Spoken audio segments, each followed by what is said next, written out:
Ya gitu aja kenalannya. Tapi seneng loh saya bisa kesini untuk belajar bareng. Dan materi yang mungkin bisa saya sampaikan cuma sedikit sih, tapi semoga bermanfaat untuk kita semua ya. Apa itu stoik?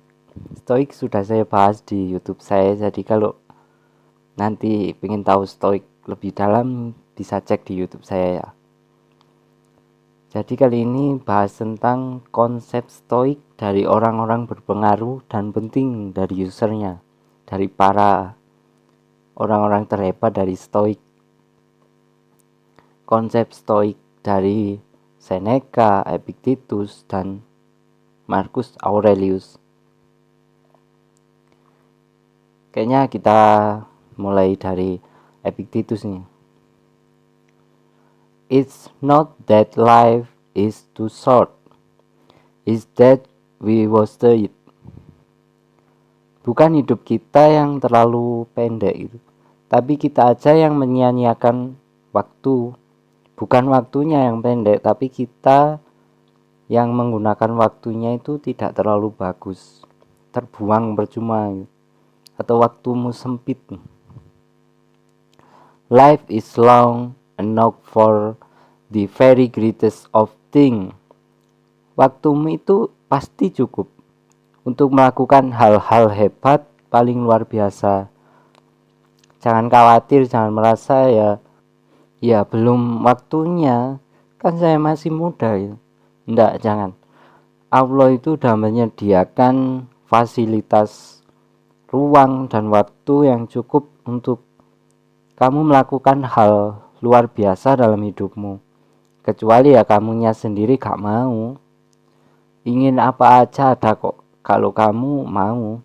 Coba kamu tanya, what do we pay for what we crave? Apa sih yang udah kita korbankan? Apa yang udah kita bayarkan atas apa yang kita inginkan? Masalahnya kamu males, kehilangan tenaga aja gak mau, kehilangan ketenangan sebentar aja untuk hasil yang gede besar gitu ya kamu gak mau. Ya mana bisa kamu melakukan hal-hal yang luar biasa. Jadi jangan mikir aneh-aneh, ruangmu itu cukup, modalmu cukup, waktumu juga cukup, tinggal kamu mau apa enggak, mau berkorban apa enggak untuk melakukan hal luar biasa dalam hidupmu, hal-hal paling luar biasa.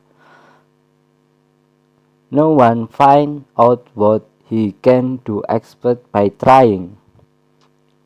Orang tidak akan mendapatkan hasil dari apa yang dia lakukan kecuali ya berusaha. Kalau nggak ada usaha ya nggak ada hasil, dan nggak akan lahir tadi hal yang luar biasa. Dan untuk usaha harus ada prepare and practice. Siapkan dirimu dan latihan, praktekkan. Menyiapkan diri itu ya cari ilmunya, belajar tekniknya, susunan rancangan gitu, lalu praktekkan. Oke, lanjut. Keep your goal in view. Konsisten dengan targetmu. Jadi konsisten aja dengan targetmu. Ukur kekuatanmu, lalu joy and konsisten. Nikmati prosesnya. Jangan merasa sengsara kalau kamu mengorbankan sesuatu itu. Jangan merasa berat kalau capek. Nikmati aja prosesnya, itu pasti menyenangkan kok. Lebih dari apa yang pernah kamu bayangkan. Lanjut katanya Epictetus. Consider life as a whole. Hidup ini mesin besar. Kita melayani orang lain, kita memperhatikan orang lain dalam rangka mesinnya ini biar bagus. Akhirnya apa? Diri kita juga berkembang. Jangan dikira kayak tadi mengorbankan untuk orang lain terus diri kita terbengkalai dan jadi korban itu. Enggak kok. Kalau kamu bantu orang lain, jangan dikira yang untung itu orang lain, orang yang kamu bantu. Ada inner growth di situ. Ada yang tumbuh dalam dirimu yang sangat bermanfaat dan itu sangat penting. Jadi ini sifatnya cycle, muter gitu. melayani di luar itu punya korelasi pertumbuhan di dalam. Semakin kamu mengabdikan dirimu untuk orang lain, ya semakin dirimu berkembang.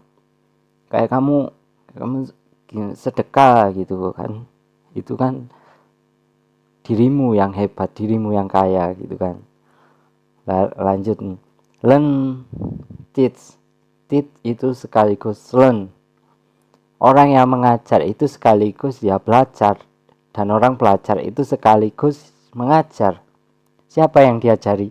Dirinya sendiri. Kalau kamu belajar itu kan kayak orang ngajar ya. Ngajarin siapa? Ngajari dirimu sendiri. Saya juga nih, saya kan ngajar gitu. Pada hakikatnya saya juga belajar. Nah itu tadi beberapa teori. Kita sekarang lanjut nih. Dalam ini katanya, tadi Seneca, sekarang Epictetus. Dalam hidup kita harus fokus pada what is your power. Kamu bisa apa? Punya kekuatan apa? Bisa mengontrol apa? Barulah lahirkan keinginan dari situ. Jadi keinginan itu sesuai yang dalam kontrolmu, baik internal maupun eksternal.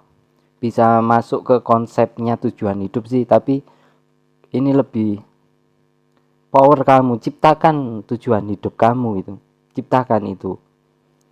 Lanjut, opinion that is just a appearance and not a real thing. Direct your mind. Jadi pikiran itu sifatnya bisa bebas karena dia tidak real, tidak nyata. Maka arahkan pikiranmu ke arah kenyataan. Perspektif melahirkan habit. Pikiran itu akan melahirkan kebiasaan. Maka pikirlah yang baik-baik, maka akan lahir kebiasaan yang baik juga. Meskipun pikiran itu ya tadi sifatnya bebas ya, jangan menyia-nyiakan pikiranmu untuk hal yang nggak penting. Karena dari pikiran itu melahirkan sebuah kebiasaan hidup kita. Kalau terbiasa berpikir jelek-jelek ya yang lahirnya ya kebiasaan jelek. Sehingga Epictetus itu punya semboyan, death is unavoidable, life nobly. Kematian itu tidak bisa dihindari ya kan. Maka hiduplah dengan terhormat, bukan bahagia atau mati syahid, tapi kematian itu pasti gak bisa dihindari dan pasti kan. Jadi hiduplah yang nyaman gitu, yang harmonis, yang terhormat. Paham gak maksudnya? Nanti bisa dipikirkan di rumah sambil tiduran. Sekarang kita lanjut ke Marcus Aurelius. Change is necessary. Perubahan itu niscaya. Perubahan itu pasti. Tidak mungkin dunia ini tidak berubah, pasti berubah. Dari yang dulu tradisional, sekarang teknologinya udah lumayan canggih, ya pasti dunia ini bakalan berubah ya, sesuai perubahan. Desire fame, remember how small you place in is and how quickly everything is forgotten. Di dunia teknologi sekarang ini nih yang biasanya sering ketipu. Ya nggak apa-apa kalau kamu pingin terkenal itu, tapi ingat betapa lingkunganmu itu nggak besar loh. Lingkunganmu itu kecil dan betapa cepatnya orang-orang itu melupakan sesuatu. Jadi kalau kamu mengejar keterkenalan, maka akhirnya kamu akan kecewa. Lingkunganmu itu kecil. Saat terkenalmu ya yang terkenal ya cuma sejangkau lingkunganmu. Saat terkenal ya artis selebgram Indonesia, ya terkenalnya cuma di Indonesia itu. Luar negeri beberapa yang terkenal. Contohnya Donald Trump gitu ya. Donald Trump ya terkenal di lingkungan yang pernah tersentuh oleh Donald Trump. Orang Irian Jaya pedalaman ya ndak ngerti apa itu Donald Trump. Jajan opo itu. Donald Trump itu opo gitu. Kalau kamu mengandalkan keterkenalan ya siap-siaplah kamu kecewa. Orang kota, mahasiswa Jakarta pulang kampung, nggak lagi kenal, nggak ada yang menghargai gimana orang-orang ini ya. Kamu dilupakan gitu, nggak ada yang menghargai kamu. Ya karena andalanmu fame itu bikin kecewa. Dan how quickly everything is forgotten. bahkan yang kenal dirimu di titik tertentu juga sering lupa daripada ingatnya. Mereka punya hidupnya sendiri gitu. Kamu ketemu saya cuma pas gini, ketemu mas gitu, salaman cium gitu, siapa itu, atau papa gitu. Kamu nanti kalau kamu pulang ya kamu mikir urusanmu sendiri. Emangnya mikir saya terus kan? Ya enggak. Ketemu artis ya pas ketemu artis itu kamu wow hajian audisemu. Terus pas kamu pulang yuk kamu mikir urusanmu lagi. Emangnya yuk artisnya mau bikin terus itu yuk? Enggak kan? Itulah fame. Jangan ketipu kamu sama fame. Apalagi cuma jempol di Facebook. Wah, banyak yang like ini. Berarti aku terkenal nih. Padahal like-nya pakai bot. Pokok temen posting like gitu. Gak tahu isinya apa. Kadang bapaknya sakit minta doanya malah dikasih jempol. Alhamdulillah ya bapakmu sakit kan begitu kadang-kadang ya. Kan. Oke, lanjut. Renew your spirit. Perbarui semangatmu. Perbarui terus semangatmu. Obstacle are full if the fire is strong. Semakin kuat niat, semakin kuat halangan. Very little is necessary for a happy life. Justru kamu kalau ingin bahagia, justru kamu menemukan hidup yang bahagia itu ketika dalam kemampuanmu membatasi keinginan, membatasi cita-cita, membatasi hasratmu, membatasi nafsumu. Nyari yang dikit-dikit aja. Kalau nyarimu banyak biasanya kamu akan kecewa. Semakin macem-macem ya semakin ruwet gitu. Semakin kamu jauh dari apa itu bahagia. Jadi ya jangan cari kayak aku harus dapat pacar kayak gini, kayak gitu, kayak gini, kayak gitu. Ya nanti ujung-ujungnya kamu ruwet dan kamu akan kecewa gitu. Jadi batasi semuanya. Batasi keinginanmu, hasratmu, nafsumu itu. Nah, itu tadi adalah konsep stoik dari kutipan dari ahli filsuf stoik seperti Seneca tadi ya. Seneca itu seorang yang bijak. Dia itu penasehat seorang kaisar. Dan Epictetus itu seorang budak yang tangguh dalam menjalani hidup penuh siksaan. Kan dia budak itu. Marcus Aurelius itu seorang raja yang sabar, yang terkenal ulet dan menggunakan kekuasaan untuk kebaikan dan kebajikan. Jadi lanjut kita perdalam stoik ini dari Marcus Aurelius ya. Ciri berpikirnya orang stoik. Yang pertama itu filsafat nggak perlu jelimet, yang penting baik dan bermanfaat. Nah ini prinsip luar biasa. Kalau di kita kadang-kadang filsafat itu harus jelimet ya. Kalau nggak jelimet ya bukan filsafat gitu. Prinsip stoik itu malah kebalikannya. Gak ada gunanya perumitan-perumitan itu. Ya yang simple apa adanya tapi baik dan bermanfaat. Gagasan-gagasan besar itu tidak terlalu penting. Nah itu rumus pertama. Makanya stoik itu mudah untuk dipahami. Yang kedua, menekankan dunia internal manusia, dimensi dalamnya, dimensi ruhnya, termasuk konsepnya tentang kebahagiaan. Jadi stoik ini mengajarkan bahagia tidak bahagia itu tergantung dirimu yang di dalam, bukan tergantung yang di luar dirimu. Kalau kebahagiaanmu kamu cantolkan di luar dirimu, ya percayalah gak akan ketemu yang namanya bahagia. Saya bahagia mas kalau besok punya uang banyak. Ya kamu nggak akan ketemu bahagia. Karena begitu kamu dapat uang, kamu pengen lebih banyak lagi. Atau ya uang gajianmu cuma singgah sehari semalam aja terus udah hilang. Saya bahagia kalau dapat istri cantik mas. Ya mungkin kamu nggak akan ketemu bahagia. Karena yang lebih cantik dari istrimu ya besok pasti banyak.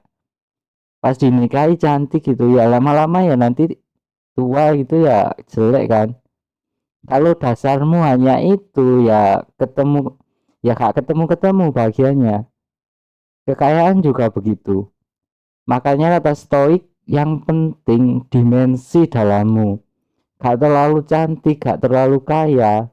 Yang penting kamu puas, rela, ridho. Kalau bahasa agamanya, itu sudah cukup bahagia. Jadi apabila kamu tidak merasa puas dengan apa yang kamu miliki sekarang, maka kamu tidak akan puas meskipun seluruh dunia ini milikmu.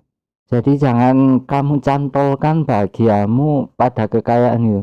Kaya itu kan berarti orang-orang yang bisa memenuhi semua yang dia butuhkan.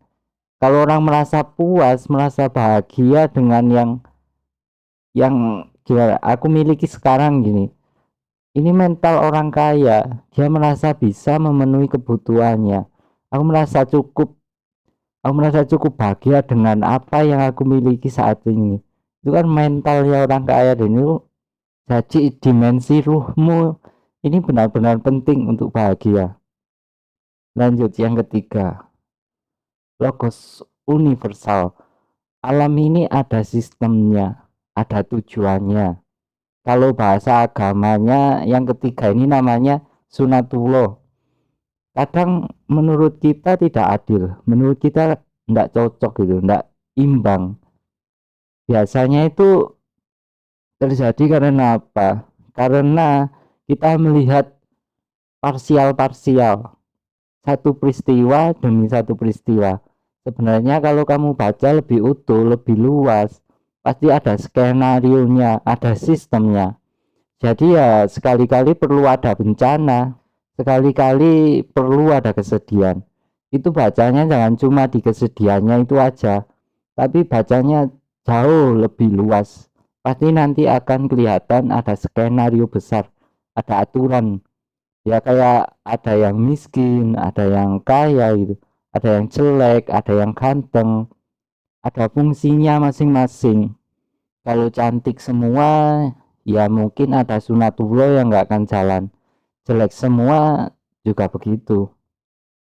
Dan yang terakhir, manusia itu apa? Ya jalankan fungsimu sebagai manusia. Nggak usah banyak komplain, banyak protes, nggak usah banyak rekayasa, malah bulat sendiri kamu nanti. Kenapa hidup kita susah? Kita sendiri yang bikin rumit. Jadi jangan dibulet-bulet rumit, kembalilah yang pada yang alami-alami, yang natural. Itu maunya orang stoik. Manusia hidupnya rumit ya karena dirinya sendiri. Sebenarnya rumus hidup itu kan ya simple. Makan ya lapar, kebalik. Lapar ya harus makan, haus ya minum, kerja ya kerja, capek ya istirahat gitu. Tapi butuh duit tuh mas, ya kerja, kan simple gitu. Nggak punya yo nyari. Kalau yang dicari ada di orang lain ya minta. Minta nggak dikasih ya utang. Utang nggak dikasih ya dirayu. Dirayu nggak dikasih ya dirampok. Jadi ada rumus-rumus simple yang kita bikin rumit sendiri, dan itu menyusahkan kamu sendiri. Nantinya malah nggak seimbang gitu, nggak balance. Oke, ini 4 ciri berpikir orang-orang stoik. Jadi ini dulu, nanti tak sambung lagi sama apa filsafat Jawanya. Nanti kalau kita pengen mendalami ini mungkin di lain waktu, karena ada requestan minta filsafatnya Jawa dari Sosro Kartono kan. Nanti kita kupas dikit-dikit.